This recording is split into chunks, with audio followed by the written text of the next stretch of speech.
Kristan. So good. Yeah. So I do want you to introduce yourself, like sort of in the proper bio, like all the magic that is you and your beautiful, amazing accomplishments.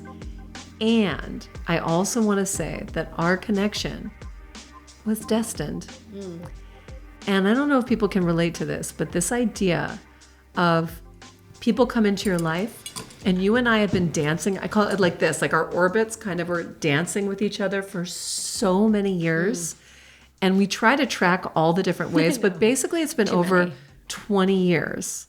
20 years. We've been almost being deeper friends, but it's seeing one another professionally and personally and living in the same neighborhoods twice and crazy. So I'm so happy that we've now locked this into an actual friendship. It's our time. Our time came. Our time came. Yeah. I'm pretty excited about it. too. So welcome. Thank you for sharing your magic with our community and with the greater audience of amazing wishers. And I'm just so happy as our friendship has grown and I've really had a front row seat in the work that you do. I'm thrilled to integrate the teaching that you offer into the world of wishing. So welcome. Thank you for having me. Thanks for inviting me into this conversation. I'm so excited, and I love your community. I love being a part of it, and so I'm excited to be here. Good. Thank you. So yeah, would you mind sharing a little bit about not just the work that you do, but sort of what brought you to this moment right now in the work that you do? Yeah, I mean, I could say a lot of things. Probably the best thing to say is life doesn't happen in a straight line, as anybody who's been around more than a minute knows. And so I have a lot of different hats and pasts. Probably something you don't know about me is that straight out of college, I ended up founding a company with my dad that became we grew it from scratch out of his backyard. The whole impetus to get involved in that was that I hadn't grown up with him predominantly.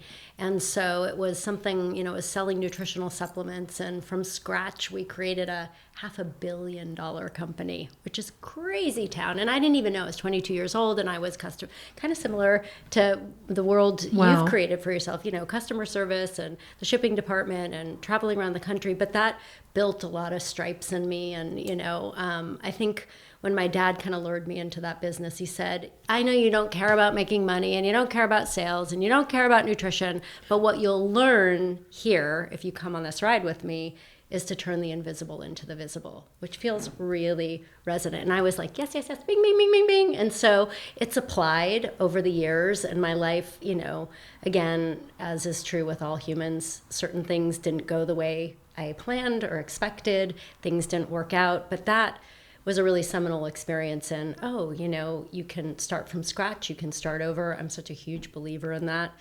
I had a stint where I produced TEDxWomen conferences. I was there. That's right. Oh my That's gosh. one of the intersections where I was Yes. like, I know her. So funny. And that was like a brilliant chapter. And during that time, I had actually, when I left the business with my dad, I went back to graduate school in my early 30s and got a master's in psychology. Probably really always my calling. My first mentor said, oh no, we're salespeople. We're just selling people on their potential. And I was like, ooh, I can get behind that. I love that. That's something I can really grow and show up for every day and learn about. And so I've been on that journey for the last, oh my God, whatever, I don't do math quickly, 19 years. And, again, that's been a little bit winding. What I appreciate about what we're going to talk about today, the shadow work practice and approach that I found when I met Phil Stutz and Barry Michaels, kind of fortuitously about 8 years ago, went to a workshop that the great Phil Stutz, really brilliant,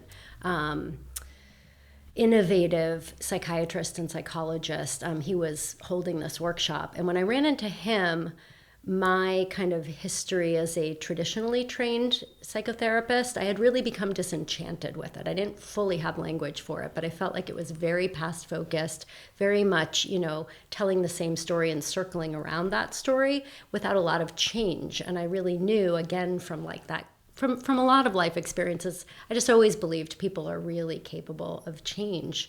And so I had veered away from being a therapist. And then when I ran into these guys and learned this particular approach, which is kind of a hybrid between psychotherapy and coaching, has a very forward-leaning emphasis, this kind of shadow work. So the shadow takes you into the past, but we're applying the wisdom intelligence to make sure that we're changing. We're making kind of like a living amends to our shadow in the here and now, and fulfilling our potential. And so that's what I do. That was a long explanation. No, I mean, I love it. I absolutely love it. And I think that I have heard about shadow work, and I saw the documentary about Stutz, and I was familiar with this.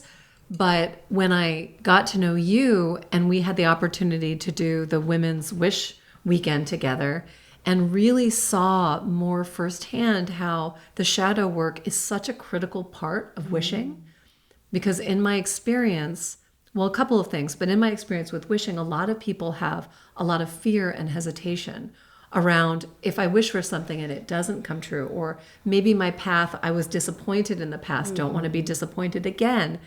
And to me, when I hear that, first, I have a lot of empathy for that situation, but I also realize, like, okay, so if you don't change anything, you likely will experience more of the same, or maybe some incremental changes. And yet, what I also love about the work that you do is that, like in life, the things that challenge us, the shadows that present themselves as maybe obstacles or evolutions, are some of our greatest teachers ever.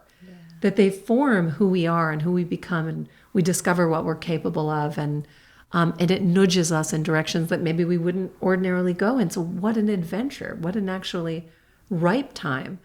So I was thrilled when we decided to actually team up and bring your shadow work into our next Women's Wish weekend. So we'll talk about that later. But let's dive in. So, shadow work, people have a lot of thoughts about what that could be, but it almost feels like, looking at the things that we're afraid to look at. So how do you view shadow work from a sort of different lens? Yeah, I mean, I think that the word shadow has shadow and is a little bit scary and often misunderstood by people. And that's not to say that, it doesn't kind of looking, as you said, peering into some of the things that we'd rather avoid or deny about ourselves doesn't have an element of maybe scariness to it. But really all that shadow means is that it's, we have parts of us that whether it's, they get created because of experiences, painful experiences we encounter, or cultural messaging we encounter. There are parts of us as we're developing that are just unmanageable, overwhelming, confusing, too painful. And whatever it is that we can't process or manage, we have a natural sorting mechanism. The ego takes what is unmanageable and pushes it into the unconscious. And to say it more simply, it's kind of like everything that we wish we weren't, but we are. It's all the stuff that we just don't have the tools to process in real time gets pushed into the unconscious, and a shadow self forms to carry that material. So an alter ego self. And everybody has a shadow, and everybody has a shadow. So I feel like that's a really important point, because it isn't about how much or little trauma you've experienced in your life. If you're human, and obviously anybody listening to this is human, you have moments in your life where innocence is lost, perhaps, or something, unexpected happens, and that creates like a moment. And again, these little parts that form, that we create psychologically to survive, that get pushed into, buried in the unconscious, they actually are carrying so much latent energy if they're just looked at. So the part that I love about, introducing people to shadow work is kind of demystifying it.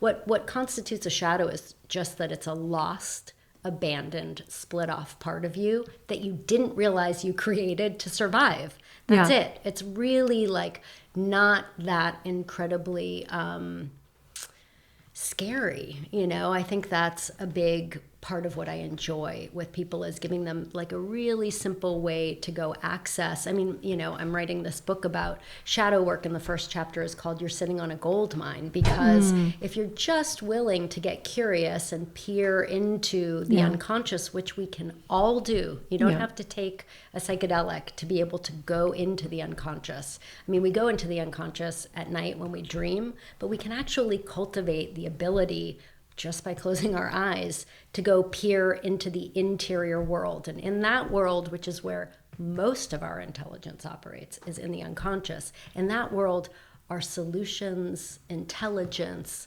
information, there's so much in there.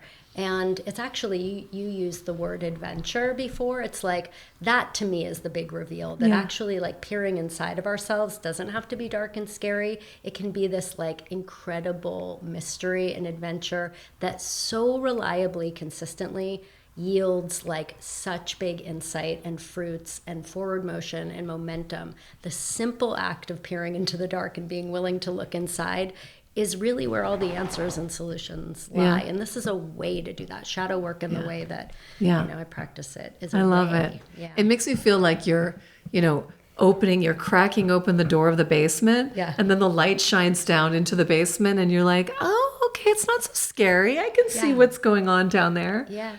And I wanted to ask you, so that when you do that process, what is the benefit for people once they are doing the shadow work, once you connect with those places that maybe we've, stuffed underneath us because we don't want to feel them? And when you reconnect, do some of that reimagining or healing work that you do, what do you find is really the result of that? Yeah. I mean, there are a handful of them. I mean, I would say one of the biggest ones is that what we don't realize when we have parts of us that we're denying, we're actually at war with ourselves. We're divided. So that is not a really healthy state of affairs. Number one, it feels bad. It doesn't feel good. So when you find your shadow, really you're becoming more whole and you feel better. That's like the most basic and simple benefit of doing shadow work is that, but another, a downside when you're at war, when you're split, when you're divided and you don't realize it. Number one, you have that low grade sense of like, either you feel bad or like something's wrong with me or there's something different about me or why does everybody else seem to have it figured out? So you have this low grade kind of bad, maybe fraudulent feeling. Then in order to compensate for that feeling of badness, you reach for things in the material world to fill the hole. So your shadow, your unrealized shadow creates a void, a hole inside of you.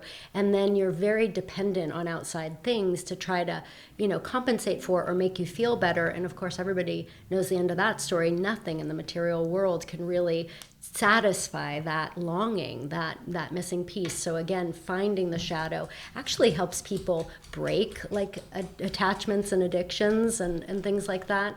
The other thing is that, we experience a lot of friction in our lives because of that divide. So again, our unconscious shadow, all the shadow wants is to be found and paid attention to. It's so simple.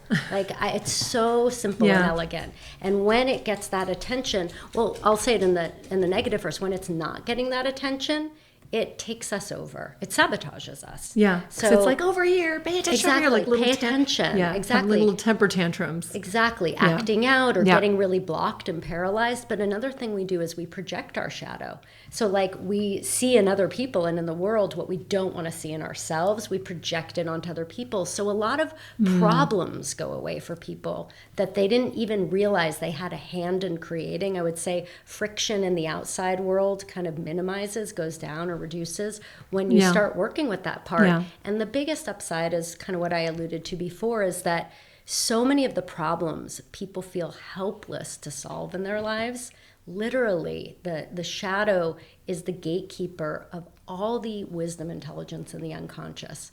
And that's like, again, so much of our intelligence is in the unconscious. I feel like I'm inspired to refer to Malcolm Gladwell. I feel like he was really kind of helped bring that idea into popular culture, that gut, and really make it a high level idea. We have so much solution Right. and problem solving inside of us, that if we just if we're only operating with our ego, we don't get the solutions. When we start to, shadow work just gives you a way to operationalize a relationship with your unconscious and get access to its gifts. And answers emerge. Answers emerge in your mind, but also solutions kind of tend to appear. Yeah, which appear. is where our work overlaps. Absolutely. Yeah. And I talk about this in You Are the Genie, about where we leak our genie juice. Because like we are these complete beings, but then there are these holes, and you're leaking your energy, you're leaking your confidence, you're leaking and sabotaging yourself in ways that don't make sense. Yeah. And so when I love that bringing the shadow in, it's just a way to do that healing, to like do that repair work, so that we can be our full beings, and with that energy, much easier to access your heart. So I want to go back and ask you, like, when you're doing the shadow work, like, how does it practically show up for people that, you know, that are discovering this for the first time and making that connection that maybe their shadows are standing in the way of their lives and progressing the way that they want? Yeah, no, I'd love to give you some more concrete examples. I mean, how it unfolds in my life is that people come to me and they have some kind of an intractable problem that really feels impossible. And that could be a range. I mean, I'm amazed at, it almost sounds, I'm like, almost too good to be true. But it's, I'm thinking of, the lawyer who came to me with a, 30-year career as a criminal prosecutor and really was miserable. Come to find out, when we met his shadow, and it was really hard for him to want to do shadow work because he was so logical. I mean, this work does require some suspension of disbelief, because for the ego to go into the unconscious, we're leveraging imagination and all kinds of faculties that in the material world and the kind of rational, scientific, materialist world that we live in, feels like the domain of artists or children. So for someone like this, who is as concrete and logical as this guy, meanwhile, a very powerful mentor of his said to him, you got to go check out this work. So he drank the Kool-Aid for a little while, but kind of with his heels dug in every step of the way. Long story short, when we did eventually find his shadow, not too long into our conversation, what he discovered was that criminal prosecution was like a recapitulation of his childhood, deeply intense, kind of traumatic childhood. And so, but it was all he really believed he deserved. So the long and the short of it is, for this guy, finding his shadow literally solved, how do I change my career at 55 years old when I've invested this much? I have a lifestyle I want to keep. And literally his shadow, his partnership with his shadow, solved the problem. He ended up actually going back to school and getting a master's, but without having a relationship with that kid who he gave up on along the way, he never would have felt entitled or had the courage to go. And now what's crazy is when you harmonize with these parts, literally a whole business has fallen into his lap. And that's an example. I mean, people come to me and they're in jobs that they don't want to be in, like that guy. They're in relationships they don't want to be in. They feel bad about their body. Everything has a shadowy element to it that when we start to communicate with that part, it really gives us the solutions we can't see until we encounter it and let it have a voice of its own. So it can be, it is very concrete and substantive. I just want to really emphasize that, in terms of what the shadow, how it influences us to find solutions and then have the courage, the energy, and the clarity to start living our life and leading our life so that the outside matches the inside. And people can take very small risks in the beginning, listening to their shadow. And everything feels like a risk in the beginning, because basically what you learn to do in this approach is you find your shadow, you animate it with attention and curiosity. It starts to speak in its own voice, because attention is generative, and whatever we pay attention to grows. The shadow speaks in its own voice. Eventually it says something to you that you didn't expect, and then you're like, oh my God, that's for real. Yeah. And then you start partnering with it and how you decision make in your life. And for a lot of us, me too, I changed my life talking to my shadow, the only thing I was willing to do in the beginning was go get an ice cream cone. I mean, that was the first thing she asked me for. My shadow was like, go take me to get an ice cream cone.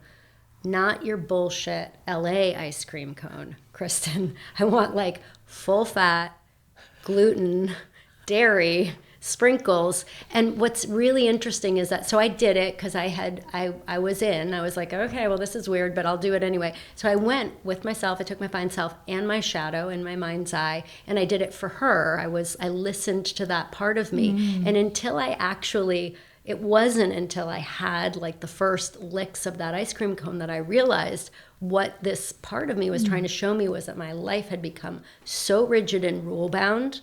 I wasn't enjoying my life. And this was like the beginning of a door opening. That led to the courage. Ultimately she wanted an office. And she's like, you want to write a book, Kristan? I want an office. And again, I would never have had the courage. It didn't make sense on paper to get that office. It's expensive to have an office in West LA and furnishing it. And that led to every step of the way, listening to the shadow led to expansion, which is what, I have thousands of data points and thousands of hours with people giving them this simple approach. But I always like to emphasize the risk taking in the beginning with your shadow can start very, very small. And through, titrated risk and action with your shadow, you can really change the whole navigational trajectory of your life. It gets harder and harder, and this is the last thing I'll say. Once you have a relationship with that part of yourself, it's harder to casually abandon, deny, or betray yourself. It actually gets untenable. And, it's kind of brilliant what happens when you start living in harmony and listening. Yeah. I have like 5,000 things that I want to say in response to that, but it's so wild to me, the parallel in terms of the leaps of faith and creativity that you have to take, like the imagination, bypassing this mind that we all have emphasized so much to go into the world of imagination and co-creation, like co-creation with our beings, not just with our to-do lists and our assumptions about what we should be doing. And so whether that work imaginatively is going into the shadow or going into your wish, it's literally like the same thing. Even the small steps, the idea of like looking for clues, developing this relationship, going back, it is wild. And that's why I'm so thrilled. That's so cool. And yet we also get this precious opportunity here and now while we're alive on this planet to really wake up to all that's possible. And I do think that is in both hands, like the wishing and the shadow. Because then you get to discover who you really are. And then you take all that discovery and healing and beauty with you when you die. Yeah. I love it. I'm like, yay. Yeah, exactly. When you go into the next leg of your journey. This is the work. Like this is what you get to take with you. Yeah. This is the stuff that's eternal. Yeah.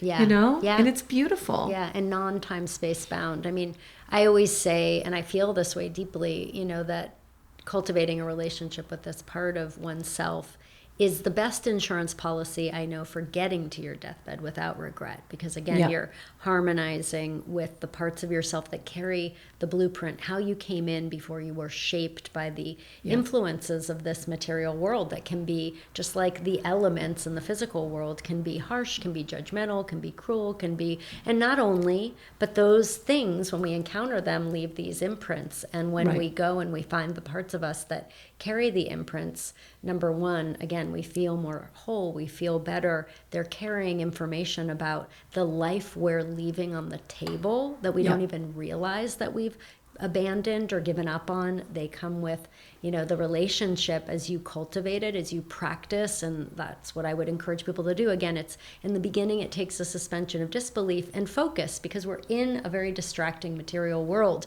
So this practice of like, I got to go visit with my 6-year-old who is probably my most, but then I've also got to, I probably shouldn't say all the parts, but it's a little. It's different. It's like going to the gym. These are neural pathways. Yep. And so you gotta, but the more you check in with them, the more information and communication they will yield, the more clarity and courage, the harder it gets to live at odds with parts of yourself. Yeah. You take a little risk, things open up, it starts to positively reinforce itself. But there was another point I wanted to make, which was not about getting to your deathbed without regret.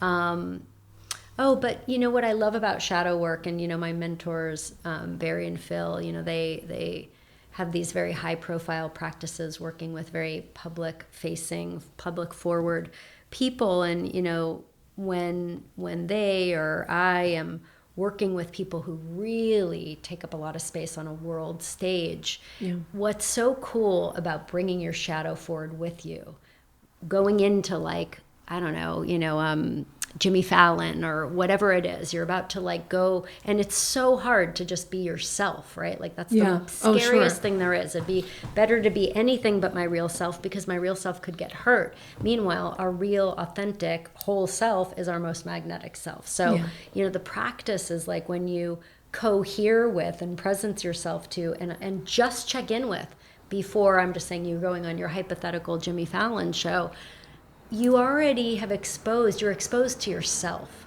So the world can't show you anything that you haven't already seen and accepted about yourself. It inoculates you, and it kind of makes you unstoppable. Yeah. So, and it's so much more fun. So much more fun. So much more it's fun. True. It's true.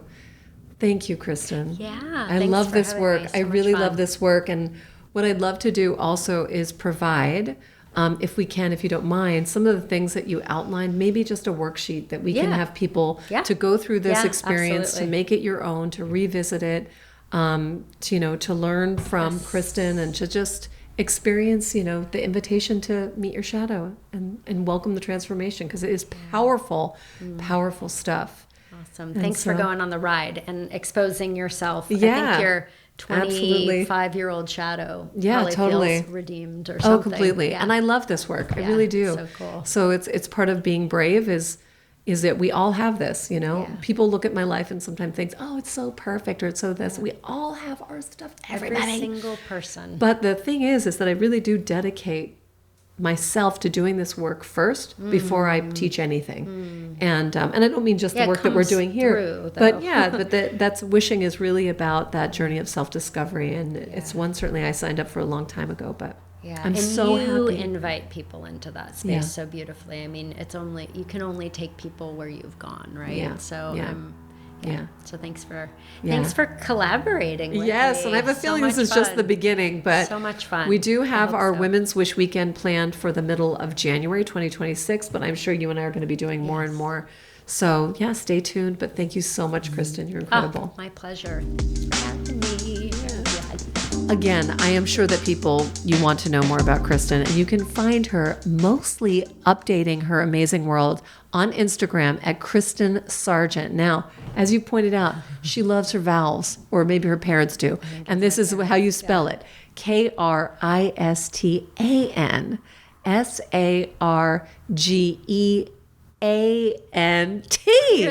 You're the first person. Woo! Kristan Sargeant. And Kristan, when is your book coming out? It comes out, officially, supposedly, the beginning, like January of 2027. It might hit early, but we'll see. But that's when it's slated to come out. That's so exciting. Yeah. So I am wishing you ease and grace as you put all of your brilliance on the page so that we can enjoy it and millions of people can enjoy it and learn from it and grow. So thank you for being here. Awesome. Thank you. Yay.